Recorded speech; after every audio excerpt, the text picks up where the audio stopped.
أحمد الصادق. ألو. ألو. أيوة، السلام عليكم أخ سعود. وعليكم السلام. وعليكم السلام ورحمة الله وبركاته أخ سعود. يا هلا يا أخ سعود، الأخت ولاء التي تحدثت منذ قليل عبرت التعبير الكافي.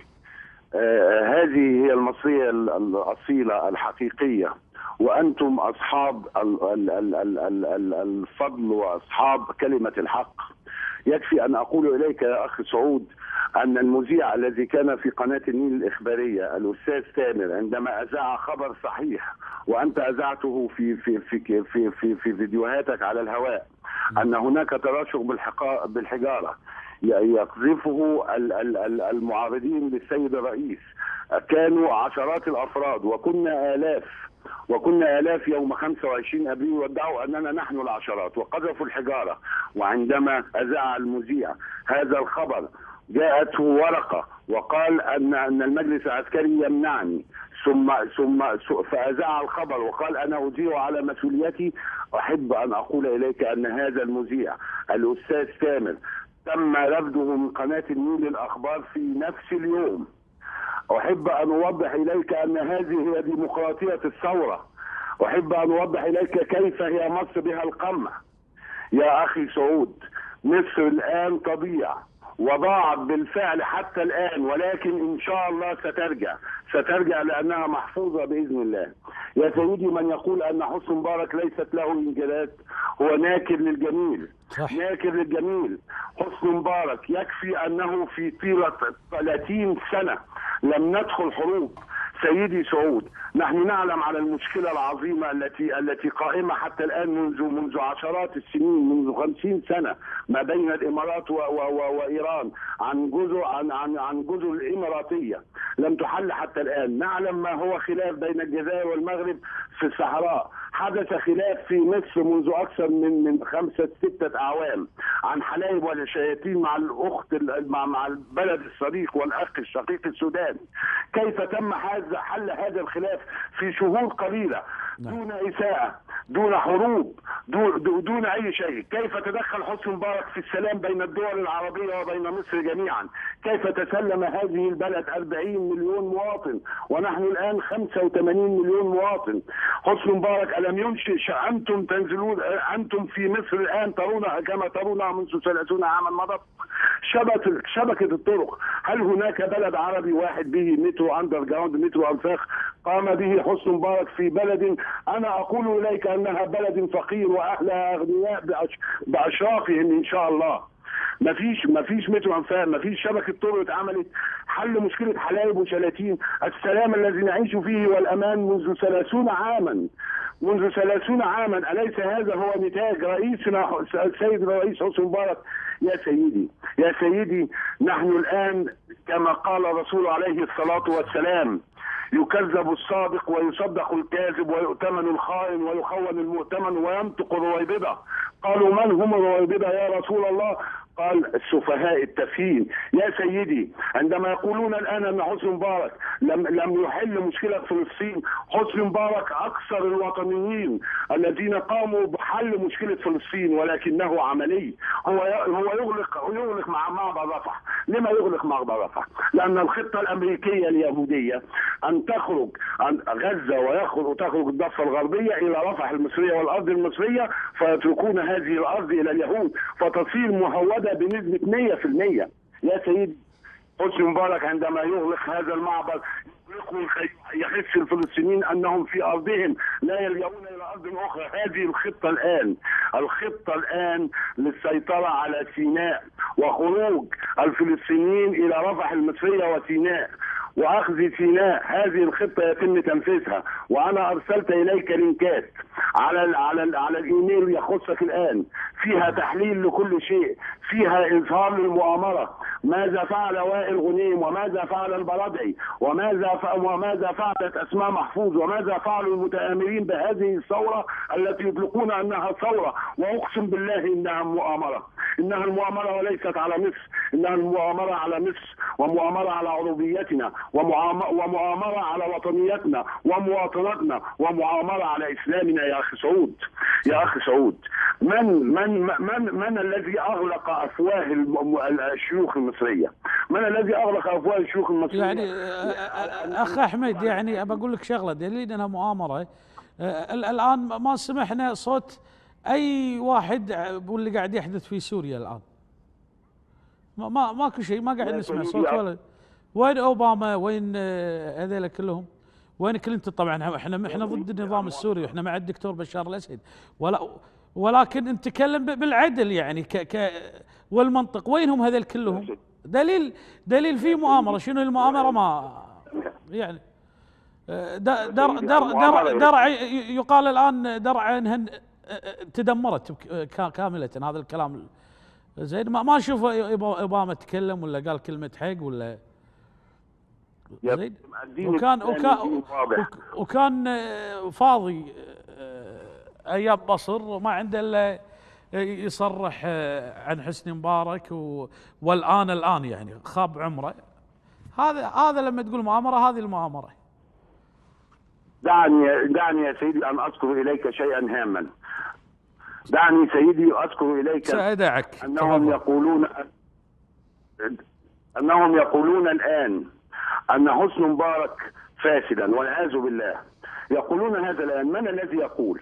السيد عصام شرف، السيد النائب العام، السادة الأطفال الموجودين بالتحرير المنتفعين بأجندتهم الخاصة. يا سيدي أذكر إليك آية في القرآن الكريم، آية في القرآن الكريم: وإن تنازعتم في شيء فردوه إلى الله ورسوله. انظر يا أخي، عندما هؤلاء يشهدون أن الرئيس حسني مبارك عزه الله أنه فاسدا، هؤلاء يشهدون عندما شهد الله سبحانه وتعالى، عندما شهد الله سبحانه وتعالى بشهادة إلهية ليست مختومة بختم النسر، هي مختومة بختم إلهي، وقال إلى موسى: اذهب إلى فرعون إنه طغى. هذه شهادة إلهية يا أخي سعود، هذه شهادة إلهية لا يماثلها شهادة من الذات الإلهية. اذهب إلى فرعون إنه طغى. تعرف ماذا قال له؟ وهذا قرآن. تعرف ماذا قال له؟ وقل له قولا كريما، وقل له قولا لينا لعله يتذكر أو يخشى. يا سيدي الرسول عليه الصلاة والسلام في كتابه البخاري قال عندما سألوه: سنجد من بعدك أسرة كثيرة يأخذون حقوقنا ولا يأخذون حقوقهم ولا يعطون حقوقنا. ماذا قال الرسول عليه الصلاة والسلام؟ أعطوهم حقوقهم واسألوا الله حقكم. عندما نسأل الله حقنا فالأمر أمر الحاكم مع الله سبحانه وتعالى. الشيخ الشعراوي فيما أنت عرضته منذ قليل قالها الشيخ الشعراوي قالها الشيخ الشعراوي في مقولته في الفيديو الذي أذعته منذ قليل. سيدي ليس هناك مذهب من المذاهب الأربعة، مذهب من المذاهب الأربعة أقر بالخروج للحاكم. أتعلم ماذا قال الإمام ابن تيمية في فتاوي ابن تيمية؟ الإمام ابن تيمية في فتاوي ابن تيمية قال: 60 عاما بحاكم فاسد أفضل من ليلة واحدة بدون حاكم. نحن الآن نتبع السيد البرادعي ووائل غنيم ونخالف السيد الإمام ابن تيمية. ماذا فعلنا اليوم؟ يا ليت يا احمد صادق النائب الفاضل محمد هايفي يسمع هذا الكلام. يعني هو النائب الفاضل الطبطبائي، يعني هذا الكلام بالجرح اللي قاعد تقوله اخ احمد. تفضل. يا سيدي لقد خرجنا والوحيد الذي فتى هذه الفتوى يوم 29 يناير السيد مفتي المملكة العربية السعودية، وقال إن ما يحدث مصر منذ تاريخ 25 إنما هو خروج على الحاكم، وهو حرام شرعا يا سيدي. ما فعله هؤلاء لأنهم لا يعرفون الشرع ولا يعرفون الدين. هم يا سيدي الآن يبحثون عن الخطة الماسونية وتنفيذها في مصر. هم يحاولون أن يغيروا كلمة الحلال والحرام إلى كلمة صح وخطأ.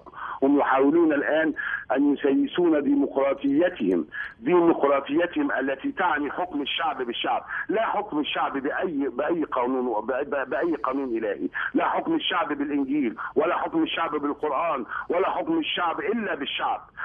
إذا يلقون بالمظلة التي تظلنا جميعا، في مصر مسلمين ومسيحيين، وفي الدول العربية مسلمين ومسيحيين، هم يلقون بهذه المظلة، بهذه العباءة الدينية العربية، يلقون بها في مزبلة التاريخ، يلقون بها في مزبلة التاريخ، ويريدون أن يمحوا 30 عاما من حكم مصر، 30 عاما من إنجازات مصر. يا سيدي، أحب أن أذكر إليك من الناحية الاقتصادية أن الذين يتحدثون عن الفساد لا يفهمون أساسا في الاقتصاد. يا سيدي، أن السيد عصام شرف بأول أمس في مأدبة عشاء لدى السفير المصري بالسعودية، نعم، قال كلمة جميلة جدا. هتعرف ماذا قال؟ قال أن التقارير العالمية تقول أن مصر ستكون أعظم دولة اقتصادية سنة 2050. يا سلام يا سيد عصام شرف، سنة 2050 ستصير أعظم دولة اقتصادية، وعلى أي أساس؟ وهل أنت حكومة تسيير أعمال لمدة 6 أشهر؟ لماذا إذا أخذت بالأسبوع الماضي 2 مليار دولار من البنك الدولي بقرض قصير الأجل من 3 شهور إلى 6 شهور؟ مصر ستستطيع خلال 6 شهور أن ترد هذا القرض يا سيد عصام شرف، ولكن كي تكتمل نسيج وخيوط المؤامرة كي يتدخل البنك الدولي، أن أعطيتكم قرض ولا تسددونه.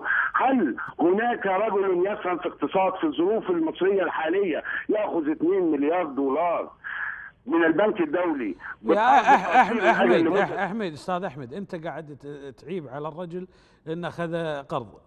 شوف أنت، أول قرار لا يبي يرد العلاقات مع إيران يعني، وهو تصريف العاجل من الأمور يعني. يا فندم، هو لا يفعل هذا يا فندم، هو يساومكم. وبعدين يعني حتى القرض ما يحق له انه ياخذ قرض، يعني شلون ياخذ قرض؟ يعني شلون يورط مصر مديونيه وهو مؤقت، يعني يصرف العاجل من الامور يعني. هو يورط من سياتي من بعده يا سيدي، هو يورط من سياتي من بعده يا سيدي. وانظر ماذا يقول يا رجل لو هناك يعني واحد يتقي الله سبحانه وتعالى، عصام شرف كان اول قرار يسويه هو حفظ الامن والامان بمصر، قبل ما يفكر بالفلوس والقروض ويفكر انه يرد علاقات مع ايران وغيرها. هو يصرح رسميا يا سيدي ان مصر لا تسع من يسيء للثوره. اذا هناك ملايين المصريين، حجرهم يا سيد عصام شرف. نحن مصريين بالملايين نرفض ما تفعله وانت الذي فعلت والذي. اتعرف عصام شرف ماذا فعل يا فندم؟ عصام شرف في مجلس الوزراء المصري، في مبنى مجلس الوزراء المصري، المكتب المجاور له يا فندم مكتب 5 أشخاص سنهم يتراوح بين 25 سنه و30 سنه. السيد شادي الغزالي حرب، والسيدة أسماء محفوظ، والسيد وائل غنيم، والسيد أحمد ماهر. هؤلاء الأطفال يديرون مصر مع السيد عصام شرف الآن، ويضحك على الشعب وينزل ياكل فول ويقول أنا باكل فول، وترى الصورة مكتوب عليها عدسات مصور الأهرام. يعني أنت وأنت رايح تاكل فول مع أسرتك بتاخد معاك مصور الأهرام يصورك عدسات يا سيد عصام شرف؟ يبقى انت بتقول على حسن مبارك فاسد. يا اخي اتق الله يا سيد عصام شرف. يا سيدي السيد عصام شرف، اقول لك على قصه صغيره. هناك شركه اسمها المصريه الكويتيه، انا لا اعلمها. هذه الشركه جاءت الى مصر. فيها المصريه الكويتيه فيها استثمار في مصر. نعرفها الشركه. هذه الشركه يا فندم قامت الثوره وقام ميدان التحرير المتآمر وقال ان هذه الشركه اللي خدت 26,000 فدان في منطقه جبليه خلف العياط يا سيدي. انظر الى جوجل بتاعهم ستجد ان هذه المنطقه منطقه جبليه متروكه منذ اكثر من 7000 سنه. والله لو انا رئيس دوله اتقي الله يعجبهم واقول لهم اقبل ايديكم ان تاخذوا هذه الارض ببلاش. ليه؟ لان 26,000 فدان دي يا فندم تعني 100 مليون متر مسطح في ارض جبليه لم تستثمر منذ 7000 سنه ولم يجد من يستثمرها. هذه الشركه يا فندم ستقيم عليها مدينه القاهره يا سيدي مساحتها 80,000 فدان. اذا هذه المدينه ستساوي تلك مدينه القاهره. انا رجل مهندس استشاري. ال 100 مليون متر مسطح، ال 26,000 فدان يا فندم، هذا المشروع باقل التكاليف لن يقل عن 200 مليار جنيه مصري.